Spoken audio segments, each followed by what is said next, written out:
So before we do peer editing, which is going to be tomorrow, we have to do a bit of self-editing, and I have some rules. Self-editing can be really, really challenging, and you won't spot some of the errors that you've created because it's really hard to spot our own errors. But you do need to do some self-editing before you ask peers to give you any substantial feedback. So what are self-editing rules? These are my rules. Stop writing. Like especially for these minimum viable asset type books, which are short books, there has to be a time when you stop writing. So you've used Moscow, you've used your outline. There has to be a time, there has to be a moment, you have to put a constraint on it where you say, that's it, I'm not writing anymore. And it could be a day, it could be a word count, it could be an hour of the day, right? At 3 o'clock today, whatever's not written is not getting written, okay? Whatever it is, you put that constraint on it, but you have to stop writing to move into self-editing role.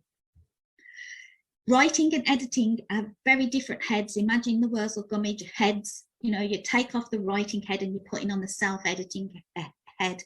When you're in writing mode, anything goes. In self-editing mode, you have to be a bit more constrained and a bit more thorough.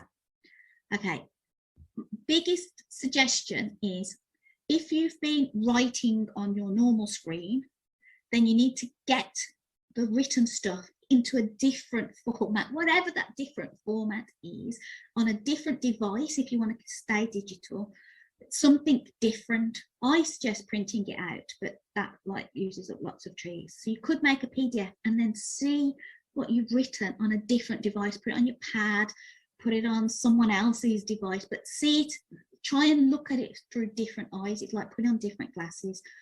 If you carry on trying to edit in the same space that you were writing, it's hard to get out of writing mode and into editing mode. I also try and move to a different room or a different area. Sometimes I stand up, like that just makes a difference in my brain. Whatever it is, change that environment a little bit. So either print it out and take the paper somewhere else, or turn it into a PDF and stick it on a device and move somewhere else. Okay, so say PDF saves the trees, right? Okay, the reason why I sometimes stand up is because I like reading it out loud. So I'll put it on my pad or print it out.